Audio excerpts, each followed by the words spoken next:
అందరికీ నమస్కారం. నేను మీ రైతు బిడ్డ స్వాతి బర్షెట్టి అగ్రికల్చర్. అసలు ఏమైంది స్వాతి ఎందుకు మళ్ళీ ఇలా అయిపోయింది?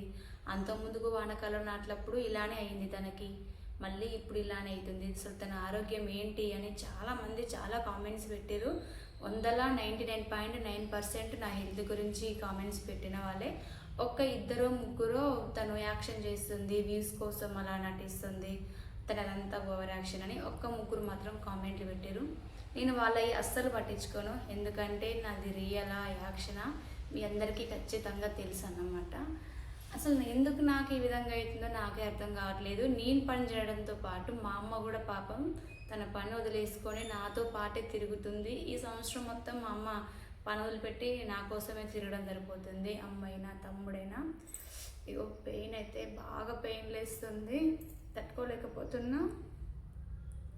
ఇక్కడ వచ్చినప్పుడేమో కాళ్ళు నొప్పులు లేస్తుంది, ఇక్కడ తగ్గినాక ఇక్కడ నొప్పులు వేస్తుంది. ఎందుకో తెలవట్లేదు. అసలు ఏంది నాకేంది ఆరోగ్య సమస్య, ఏంది కర్మ, నేనేం పాపం చేసుకున్నాను. హాస్పిటల్ కన్నా వెళ్ళి టెస్ట్ చేసుకుందామని వెళ్ళిన, సిటీ స్కానింగ్ అయితే దిగిన.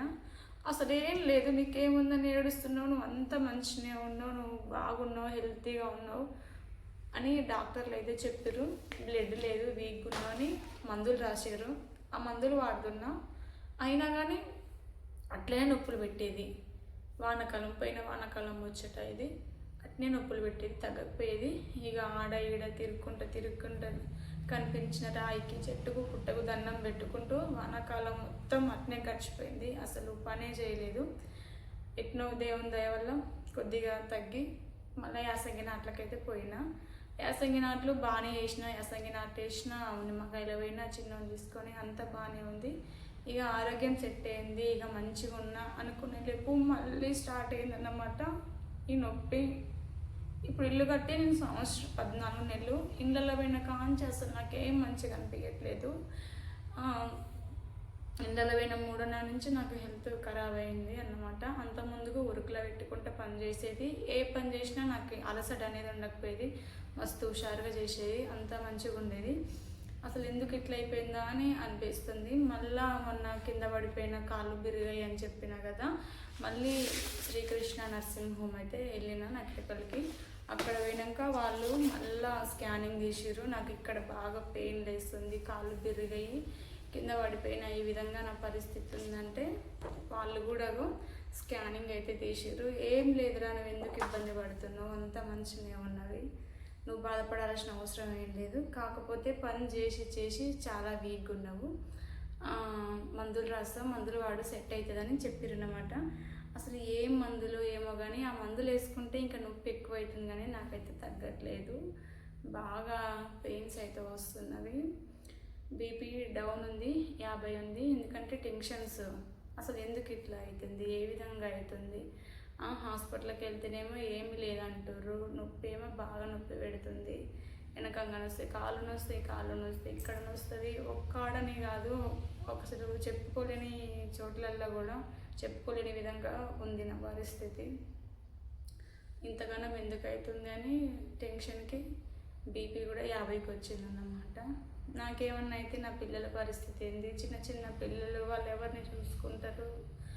ఎందుకంటే ఈ రోజులల్లో తండ్రి లేకపోయినా తల్లి చదువుకుంటుంది, కానీ తల్లి లేకపోతే మాత్రం పిల్లల పరిస్థితి చాలా ఘోరంగా ఉంటుంది, అది నాకు తెలుసు. అసలు నాకేం అర్థం కావట్లేదు. నా హెల్త్ పరంగా అయితే మా అమ్మ చాలా దేవులాట పెట్టుకుంటుంది.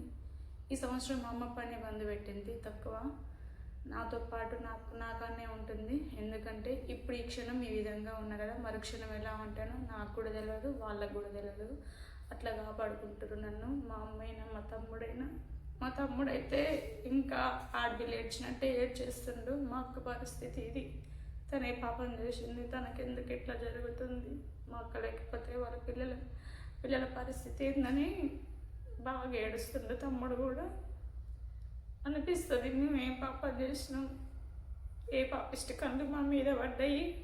హాస్పిటల్కి పోతేనేమో ఎవ్వరు ఏం లేదు, హెల్తీగా ఉన్నావు, మంచిగా ఉన్నావు అని చెప్తారు. నొప్పులు మాత్రం తగ్గట్లేదు. 14 నెలల సంది ఆరోగ్యపరంగా చాలా అవస్థ తీస్తున్నాం మేమైతే. నేను చనిపోతే నా పిల్లల పరిస్థితి ఏందని భయం అవుతుంది. అంత నొప్పి ఉన్నా కానీ నేనైతే పని ఆడ తగ్గేయలేదు, పని చేసుకుంటూ వస్తూనే ఉన్నా. ఎందుకంటే వెనక అత్త మామ లేరు చేయడానికి, నేనే చేసుకోవాలన్నమాట. వరాలు తీయడం, వరాలు పెట్టడం, ఇక అన్ని పనులు. అంత పని చేసేదాన్ని, ఈరోజు పని చేయకుండా అయినా ఇప్పుడు ఇంతసేపు కూర్చున్నా కదా, ఇక లేచి నడవాలంటే ఇక నడవలేను, స్ట్రక్ అయిపోతుంది నడుములు, బాగా తీర్పులు లేస్తుంది. ఇదే అండి నా ఆరోగ్య పరిస్థితి. నా వల్ల మా పిల్లలు కూడా నన్ను చూస్తే భయపడతారు, నా దగ్గరికి రావట్లేరు.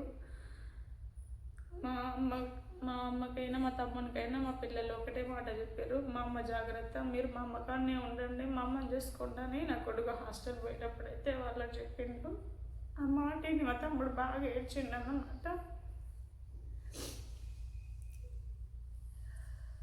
ఇట్టుంది, పని చేసుకోకుండా అయినా నాకేమన్నా అయితే నా పిల్లలు ఏమవుతారన్న చిన్న బాధ. నిజంగా ఈ రోజులలో ఆడపిల్లలు కష్టం చేసుకున్నా తప్పే, కష్టం చేయకుండా ఊర్ల మీద పడి తిరిగినా తప్పే. ఏమంటారు, కష్టం చేయకపోతే తిరుగుతారు కదా, ఏం పుట్టిందమ్మా దానికి, కష్టం చేసుకొని బతికింది అని ఈ విధంగా అంటారు. జీవితం మీద అన్ని ఆశలు వదిలేసుకొని మంచిగా కష్టం చేసుకొని బతికినాం అనుకో, ఆమెకి ఏమైందని నలుగురు మనం మీద ఏడవడం స్టార్ట్ చేస్తారు. ఇప్పుడు నా పరిస్థితి కూడా అదే అన్నమాట. బాగా కష్టం చేస్తా, కష్టపడతా, ఒకరి కింద అస్సలు చేయి చాపను, ఒకరికి లొంగి ఎన్నడు బతకను. ఉన్నంతలో నా ఇంట్లో నేనే ఉంటా.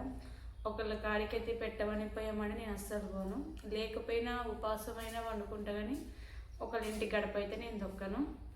అలాంటిది తిప్పుకొచ్చుకుంటుంది, చేసుకుంటుంది అని. ఇక ఇప్పుడు మీరు చూసిరు కదా సాక్ష్యం, ప్రూఫ్స్, ఎందులో ఏమిలో హాస్పిటల్ రిపోర్ట్స్ వల్ల ఇప్పుడు ఈ పాపిస్టిక్ అన్న నా మీద పడ్డదో, నా ఆరోగ్యం అయితే ఈ విధంగా ఉంది.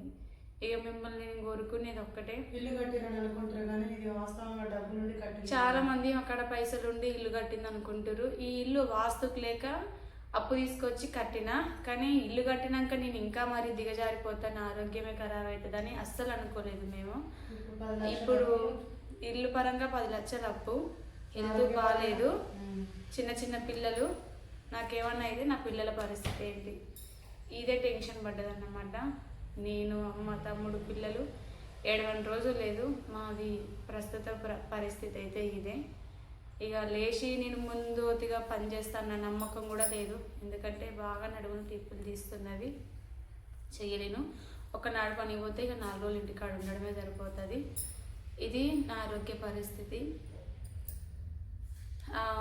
మీ నుంచి కోరేది ఏం లేదు, డబ్బు సహాయం అయితే మేము అడగము. డబ్బు సహాయం నేనైతే అస్సలు అడగను, ఎందుకంటే ఇంత పెయిన్ ఉన్నా కానీ పని చేసుకుంటేనే బతుకుతా, కానీ ఒకరి కింద చేయితే నేను అస్సలు జాపను. నా పరంగా నా శాతనేనంత నేను ఎవరికైనా సహాయం చేస్తా, కానీ ఒకరి కింద చేయి జాపే బతకడం నాకు ఇష్టం ఉండదు. నేను కోరుకునేది ఒకటే, వీడియోస్ పరంగా హెల్ప్ అన్నమాట. చూసి ఒక లైక్ కొట్టి షేర్ చేయండి. ఇంతకు మించి నేను ఎక్కువ ఏం అడగలేను. ఆ దేవుని ఆశీస్సులు, మీ ఆశీస్సులు ఉండి నేను మంచిగా రికవర్ అయ్యి, ఎవరైతే నన్ను అనగదొక్కాలని చూసిరో వాళ్ళ ముందరనే లేచి మంచిగా బతకాలనేదే నా ఆశ అన్నమాట, నా కోరిక. ఖచ్చితంగా అదే జరుగుతుంది. కాకపోతే మంచి కొద్ది రోజులు ఓడిపోతుంది, చెడు గెలుస్తుంది కదా. ఇప్పుడు నా విషయంలో కూడా అంతే అన్నమాట, చెడు గెలుస్తుంది, కానీ ఖచ్చితంగా మంచికే గెలుస్తుంది లాస్ట్కు. నేను నమ్మే దేవుడు నన్ను అన్యాయం చేయడానికి అనుకుంటున్నా. మీ అందరూ సపోర్ట్ చేయాలని మనస్ఫూర్తిగా కోరుకుంటున్నా.